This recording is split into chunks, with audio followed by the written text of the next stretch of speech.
In 2026, we have mapped every square inch of our planet. We have satellites that can read a newspaper from orbit,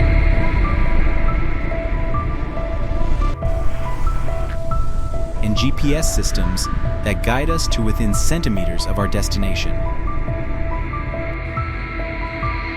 We have traded our survival instincts for a blue dot on a screen.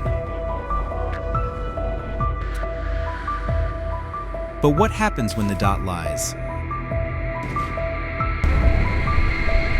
Over the last 12 months, a terrifying new phenomenon has emerged in the American wilderness. It's being called the digital void. It starts with a simple GPS glitch, but it ends with a total erasure of reality. People aren't just getting lost anymore, they are being deleted from the network. Their smartwatches flatline, their emergency beacons go silent, and for a few terrifying moments, the coordinates of their existence simply vanish. Welcome to the new Missing 411, the GP's Dead Zones. Welcome back to Secrets Unveiled, where every mystery has a deeper story. If you want to uncover the truth, make sure you're subscribed. The Missing 411 cases used to be about strange coincidences and rugged terrain. But the 2026 cases have a digital fingerprint that defies logic. Search and rescue teams are reporting geometric dead zones, perfectly circular areas where all satellite signals are blocked, not by mountains, but by an invisible barrier. In July 2026, a solo hiker in the Smoky Mountains sent a final text that read, "The map says I'm in the ocean." He was 500 miles from the nearest coast. When rescuers arrived, they found his phone sitting on a rock, fully charged. But with its internal clock set to the year 1974. There were no footprints. There was no struggle, just a silent forest and a device that had forgotten what century it belonged to. We are no longer dealing with a failure of technology, we are dealing with a localized rewriting of space and time. Why is this happening now? In 2026, the global satellite mesh is denser than ever. Yet these dead zones are expanding. Physicists call them non-ballistic anomalies. These aren't just areas of poor reception. They are hard walls for data.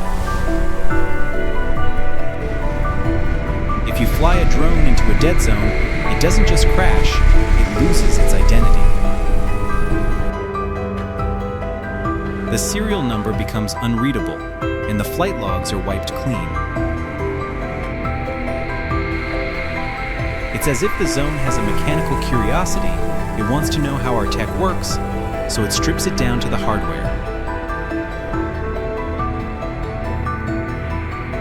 Leaked documents from a private aerospace firm suggest that these zones are sucking the radio frequencies out of the air.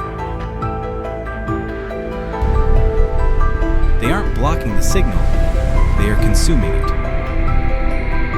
This leads us to a chilling question. Is the Earth developing an immune system against our digital surveillance? Or is something else occupying these spaces that doesn't want to be mapped? Veteran rescuers are now being trained in primitive navigation, using moss and stars, could save you. because they can no longer trust their gear. One rescuer reported entering a dead zone in the Pacific Northwest. He described the air as feeling heavy and static charged. He looked at his wrist-mounted GPS, and instead of coordinates, the screen displayed a sequence of strange, rhythmic symbols. An ancient-looking language rendered in digital pixels. When he stepped back across the boundary, his device returned to normal. But the last 10 minutes of his life were missing from the log. This data amnesia is a common thread. The machines remember nothing. The humans remember a sense of being watched by something that exists between the signals. We are finding that in the dead zones, the main character isn't the hiker, it's the zone itself. In August 2026, a high-altitude LiDAR scan of the Appalachian Trail revealed something the government tried to suppress. Inside one of the largest dead zones, the LiDAR bounced off a structure that wasn't physically there. It was a massive, tapering spire, 3 times the height of the Empire State Building. Perfectly invisible to the human eye, but solid to a laser scan. They are calling them frequency towers. They aren't built of steel or stone, they are built of compressed information. Some theorists believe these are anchor points for a reality that is overlapping our own.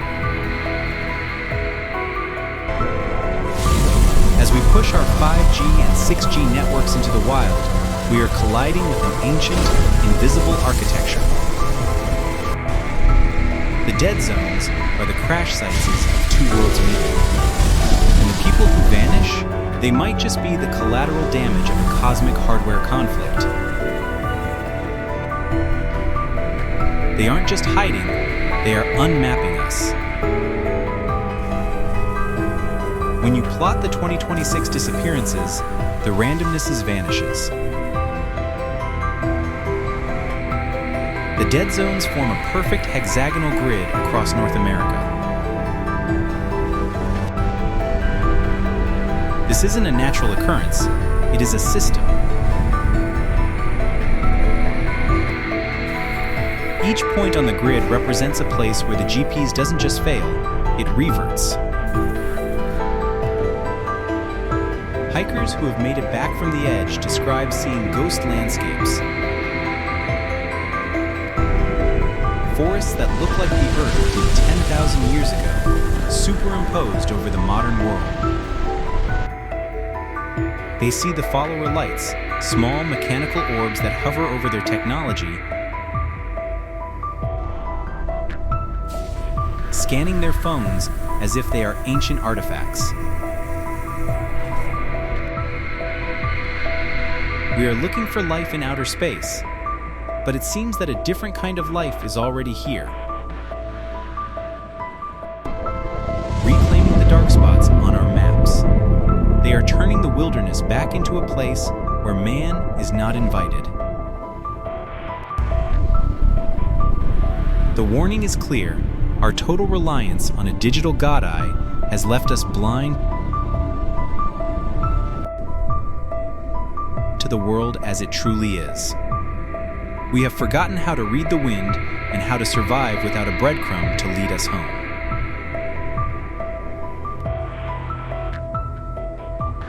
The next time you head into the wilderness, watch that blue dot.